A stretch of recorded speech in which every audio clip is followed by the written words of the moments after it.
Hello and welcome everybody to the latest installment of ARL Track Guides, brought to you by ARL Driver Training and Information Saturdays and in association with ARL Sim Racing. Today we're joined once again by Badguy, who's going to do a few laps around Dragon Trail Seaside for us.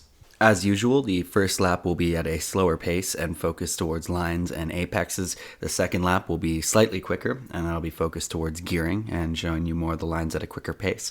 And then today we have 2 extra laps, and those will be hot laps. I'll stop talking for those so you can analyze what Badguy does, what makes him so quick around here. And then we have a little feature at the end for the infamous death chicane corner. So riding on board now with Badguy, we're approaching the first heavy braking event. You have a slight corner right, which is not a braking event, into the first chicane of the lap. You're going to be braking usually just before the start of the rumble strips, trying to draw a straight line uphill between these 2 apexes. Getting the power down at the proper time coming out of that second part of the corner is very important. You don't want to run wide, but you want to get an early advantage on the opposition. This corner here is not a braking zone, but you want to take an early turn in, and it's almost like one big long sweeping corner, at least in my opinion, with a tightening apex at the end there, and ride lots of curb on the inside and on the outside. Uphill now, we're approaching the uphill fast chicane. This one is one where you can lose a lot of time, and it's one that you want to maintain the proper speed. I always will give a little bit on that first corner so that you apex these upper 2 corners properly. Because it's uphill, you can lose a lot of momentum if you start having to back out of those corners at the wrong time. At the top of the hill there, you want to avoid going off that curb. That is a very deadly spot, and it's a spot where many drivers have wound up in the wall. Around this left corner here, heading downhill, we're going to brake heavy for the hairpin and take lots of curb on the inside and try to get the power down early, because this is one of the biggest high power parts of the circuit. Your death chicane here, the infamous corner, this one is about the curbs. You can see he's drawing a straight line between the 2 curbs, mounting the exit curb, almost touching the wall on the outside, and then coming inside and inside, mounting both curbs. And that'll allow you to carry a lot more momentum. You shouldn't have to brake, but just slow the car up as much as possible to make sure that you're not going to bury it in the wall. Power down through the tunnel and out to the final corner of the circuit. This one you want to do a bit of a late turn in and a late apex here. You can see he apexes near the end of the rumble strip and has the power down by the time he's at the end of that inside rumble strip. On board for the second lap here now, again approaching this first corner all the way to the left of the track, and you want to swing right and put yourself right in line for the braking zone here. Just before the rumble strip, he's braking, and on the curb, power down as soon as he can without running too wide there, using the curb to try to keep the car in bounds. Here we're having a very early turn in, earlier than you might think, and that sets you up for this corner here, using all of the outside and then all of the inside curbing, and then back up the hill, curb on the outside, and he's going to start setting himself up for this high-speed chicane here.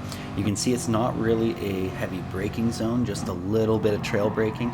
Sacrifice a bit of speed on that first apex so that you can apex these 2 upper corners effectively, and don't run too wide on the exit. You can see that's about perfect there. He's not losing any time. And right to the left of the track now, we're going downhill towards the hairpin.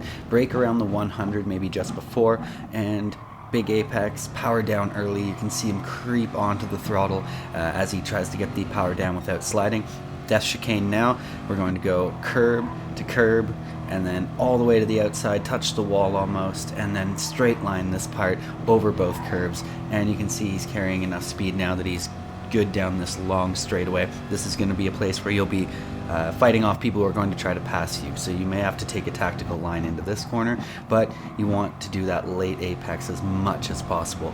And now power down early, and these will be his 2 fast laps, so I'll stop talking and you guys can see what he does here.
Wow, what a great couple of laps from Badguy there, and thank you so much to him for offering these up to us. It's really a great learning tool.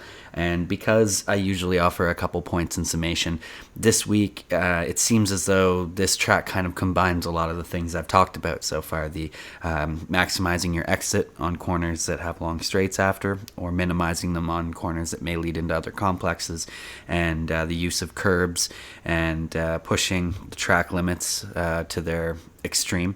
So instead of going into other points like that, we're going to focus on a very specific part of the circuit, and a part of the circuit that is very difficult for a lot of drivers. Badguy's been so kind as to take this section of the course quite slowly, so we're going to check this out, ride on board with him, and see what he does, and try to talk through it slowly so we can break this complex down and hopefully make it a little bit easier to digest for most of you.